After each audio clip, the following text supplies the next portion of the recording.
আপনারা জানেন যে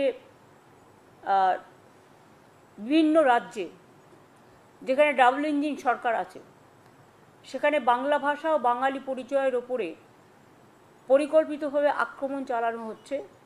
কেউ বাংলায় কথা বললে তাকে অপরাধী হিসেবে চিহ্নিত করা হচ্ছে, তাকে কোথাও বাংলাদেশে পুশ করে দেওয়া হচ্ছে, কোথাও জেলে ঢুকিয়ে দেওয়া হচ্ছে, কোথাও থানায় নিয়ে গিয়ে হ্যারাস করা হচ্ছে এবং বাংলা ভাষার কথা বলার জন্য এখনও পর্যন্ত হেনস্থার শিকার হয়েছে প্রায় 22 লক্ষ পরিযায়ী শ্রমিক ও তাদের পরিবার, এদের মধ্যে ম্যাক্সিমাম।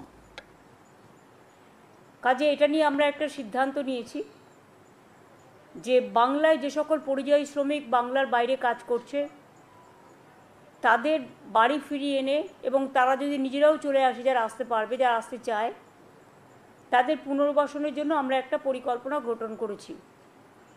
এই পরিকল্পনাটার আমরা নাম দিয়েছি শ্রমশ্রী, নতুন পরিকল্পনা। যারা ফিরে আসবেন এককালীন ভ্রমণ সহায়তা সহ আমরা 5,000 টাকা দেব। পুনর্বাসন ভাতা মানে আমরা ফিরে আসার পর 12 মাস মানে 1 বছর নতুন কাজের ব্যবস্থা না হওয়া অবধি প্রতি মাসে তাদের 5,000 টাকা করে দেওয়া হবে। লেবার ডিপার্টমেন্ট হচ্ছে এটার ব্যাপারে নোডাল ডিপার্টমেন্ট। কেউ পরিযায়ী শ্রমিক আসলেই প্রথমে যে কাজটা আমরা করব তারাতে 5,000 টাকা দেবো, তাকে খাদ্যসাথী কার্ড বানিয়ে দেবো।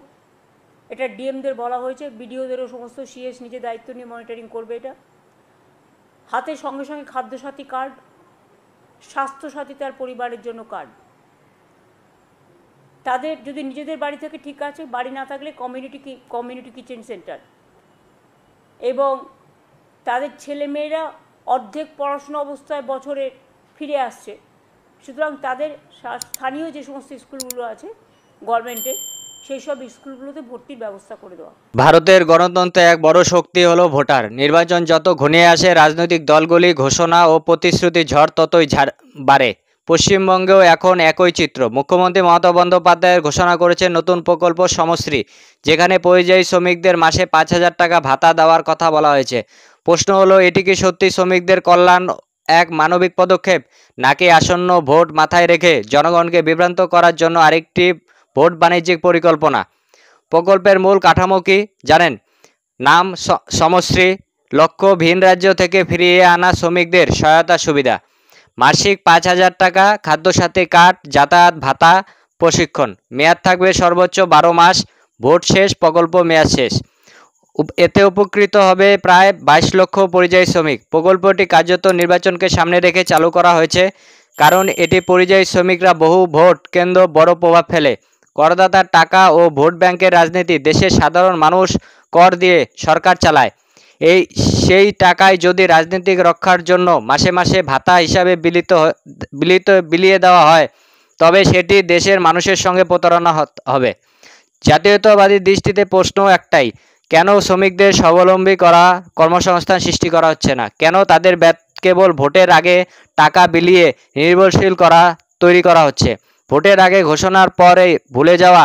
বাংলায় আমরা অতীতে দেখেছি কন্যাশ্রী, রূপশ্রী, লক্ষ্মীর ভাণ্ডার সবই ভোটের আগে বড় করে প্রচারিত হয়েছে, কিন্তু বাস্তবে অনেক মানুষই পায়নি। পেয়েও মাসের পর মাস টাকা বন্ধ হয়ে গেছে। জাতীয়তাবাদী দৃষ্টি একটি স্পষ্ট, প্রকল্পের আসল লক্ষ্য হলো ভোটে বেঁচে থাকা, মানুষের স্থায়ী উন্নয়ন নয় পরিযায়ী শ্রমিকদের ভোট টানার খেলা। বাংলায় কোটি কোটি শ্রমিক ভিন রাজ্যে কাজ করতে যান, তারা দিল্লি, গুজরাট, মহারাষ্ট্র কঠোর পরিশ্রম করে দেশের অর্থনীতি চালান, কিন্তু বাংলা তাদের কাজের সুযোগ নেই। এখন ভোটের সময় এসে তাদের মাসে 5,000 টাকা ফিরিয়ে আনার চেষ্টা হচ্ছে। এটি শ্রমিকদের প্রতি শ্রদ্ধা নয়, বরং ভোটকে কেন্দ্র করে ব্যবহার করা রাজনীতি। যখন প্রধানমন্ত্রী নরেন্দ্র মোদী দেশজুড়ে বিকশিত ভারত রোজগার যোজনা চালু করেছেন, যেখানে প্রথম চাকরির জন্য যুবকদের আর্থিক সহায়তা দিচ্ছে কেন্দ্র সরকার, তখন বাংলার সরকার কেবল ভাতা নির্ভরতা বাড়াচ্ছে। জাতীয়তাবাদী দৃষ্টিতে এটি দেশের উন্নয়নের পথে বাধা, কারণ এটি উৎপাদনশীল কর্মসংস্থান নয়, বরং অলসতা পদ্ধতি। রাজ্যের অর্থনৈতিক আরও চাপে পড়বে, করদাতা ক্ষুব্ধ হবেন, কারণ তাদের টাকায় ভোট রাজনীতি চালানো হচ্ছে। প্রকৃত শ্রমিকরা কাজের বদলে মাসিক ভাতার উপর নির্ভরশীল হয়ে পড়বেন। এতে বাংলার ক্রমশ শিল্প শূন্য ও কর্মসংস্থানহীন রাজ্যে পরিণত হবে। ভোট পর্যন্ত মাসে 5,000 টাকা, এই কথা কেবল একটি শিরোনাম নয়, আসলে বাংলার রাজনীতির নগ্ন বাস্তবতা। জনগণকে ভাতা দিয়ে কিনে নেওয়ার রাজনীতি চলতে থাকলে বাংলা কখনোই এগোবে না।